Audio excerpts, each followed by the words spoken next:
BC రిజర్వేషన్లపై మనతో మాట్లాడడానికి పృథ్వీరాజ్ తెలంగాణ క్రాంతిదళ అధ్యక్షులు ఉన్నారు.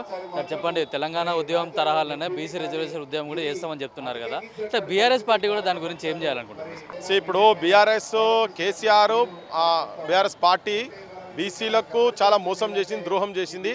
ఆ పాపాలు చేసారు కాబట్టి ఆ పాపాలకు ప్రాయశ్చిత్తం ఏం చేయాలంటే కేసీఆర్ నిరాదీక్ష కూర్చోవాలి. ఇప్పుడు వీళ్ళు మసనాచారి సాబు తర్వాత శ్రీనివాస్ గౌడ్ బీసీలందరినీ పంపిస్తున్నాడు ఆయన.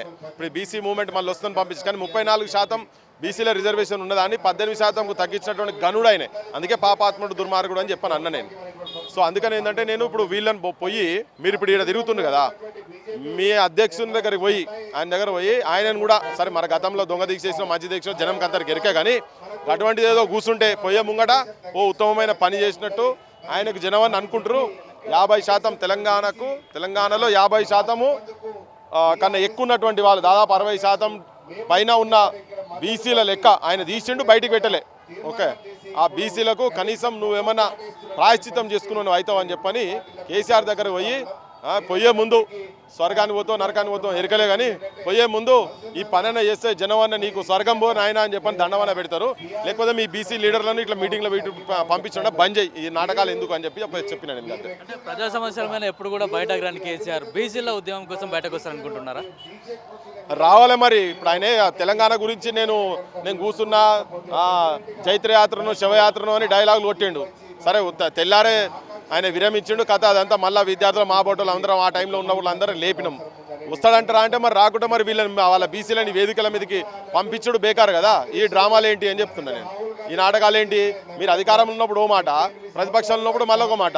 అందుకని ఇది ఏంటంటే బీఆర్ఎస్లో వైఖరి కనుక ప్రాపర్ కనుక ఉండేది ఉంటే ఇలా వాళ్ళు ఉద్యమాలు చేస్తలేరు, కానీ సంఘాలలో మీటింగ్లు పెడితే వాళ్ళ పార్టీలను మాత్రం పంపుతున్నారు వీడికి. అంటే కేవలం మీటింగ్లకు వచ్చి బీసీలను మాయ చేయడానికి వచ్చి తర్వాత అధికారంలోకి రావడానికి కేవలం మీటింగ్లకు వస్తున్నారు, ప్రజాక్షేత్రంలోకి అయితే రాలేదంటున్నారు. అవును మరి అంతే కదా, వాళ్ళ డ్రామాలు ఈ నాటకాలు ఎందుకు అంటున్నా.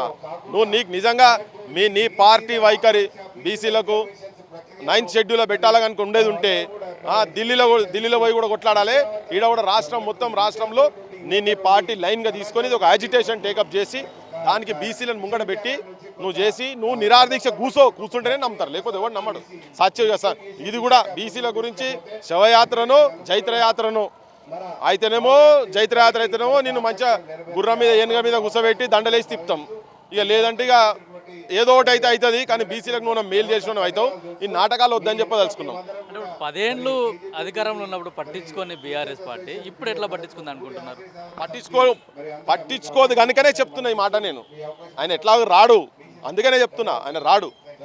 కానీ నిజంగా ఏమాత్రం బీసీల పట్ల ప్రేమ ఉంటే ఇప్పుడు పంపిస్తుండు కదా, మా బీసీలు ఇడికి పంపిస్తుండు కదా, పంపిస్తుంది కనుక నువ్వు పంపించకుండా ఊకో. పంపించిన నువ్వే రా బయటికి, నీ పార్టీ వైఖరి ఉందో చెప్పు. ఈ బీసీలను తీసుకొచ్చి మా వాళ్ళని తిట్టించడం ఎందుకు అయ్యా ఈ వేదికల మీద? ఇప్పుడు మేము అడుగుతున్నాం, మరి మీ సంగతి ఏంది బైసాబ్? మరి మీ పార్టీ ఉన్నప్పుడు మీరు 34 ఉన్నదాన్ని మీరు 18 చేశారని చెప్పి అడుగుతున్నాం. వాళ్ళు జవాబు చెప్పలేక వాళ్ళు పరిశాలు ఉన్నారు ఇప్పుడు. ఓకే, సో అందుకనే ఆయననే కూర్చుంటే మంచిదని చెప్పి తెలుసుకున్నాం. అన్న మాట్లాడిన మాటకి కనెక్ట్ పాట. నా పేరు సురేష్ మహాజనగలం సబ్బండ కులాల గుండె గొంతుక. గౌరవనీయులు పెద్దలు డాక్టర్ పృథ్వీరాజ్ అన్న గారు, తెలంగాణ క్రాంతిదళ వ్యవస్థాపక అధ్యక్షులు అన్న మాట్లాడినట్టు ఈరోజు గత ప్రభుత్వాన్ని ఈ ప్రభుత్వాన్ని ప్రశ్నిస్తూ ఈ పాట. అన్నీ ఇస్తుండ్రుగా అని తమ్ముడా, అధికారం ఎందుకు ఇస్తలేరో అడుగుదాములెమ్మురా. అన్నీ ఇస్తుండ్రుగా అని తమ్ముడా, తన వాళ్ళనేమో అధికారులు చేస్తుండ్రు, మన వాళ్ళనేమో జీతగాళ్ళు చేస్తుండ్రు.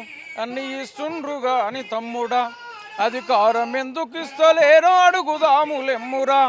అన్నీ ఇస్తుండ్రుగా అని తమ్ముడా, గొల్ల కుర్మలకేమో గొర్రెలు మేకలిచ్చినారు, ఏమి లేనొల్లనేమో బర్లగాయమన్నారు. గొర్రెలను బర్లనేమో మనకప్ప చెప్పినారు, అధికార పగ్గాలు వాళ్ళు పట్టుకున్నారు. అన్నీ ఇస్తుండ్రుగా అని తమ్ముడా, అధికారం ఎందుకు ఇస్తలేరో అడుగుదాములెమ్మురా. ఇట్లా ఏ కులం పనులు వాళ్ళే వేసుకోవాలి, కానీ మీరు అధికారంలోకి రావద్దు. మా కొడుకులు మాత్రం ఎమ్మెల్యేలు అవుతారు, మంత్రులు అవుతారు, కానీ మీరు మాత్రం తాళ్ళే ఎక్కాలి, మీరు మాత్రం గొర్రెలే కాయాలి, చెప్పులే కుట్టాలి, బట్టలే ఉతకాలి, బట్టలే వేనాలే నేయాలని చెప్తున్నటువంటి పాలక వర్గాలు, అది బీఆర్ఎస్ అయినా కాంగ్రెస్ అయినా ఖచ్చితంగా వీళ్ళకి రాజకీయంగా బుద్ధి చెప్పాలని తెలియజేస్తూ ముగిస్తున్నాను. జై భీమ్.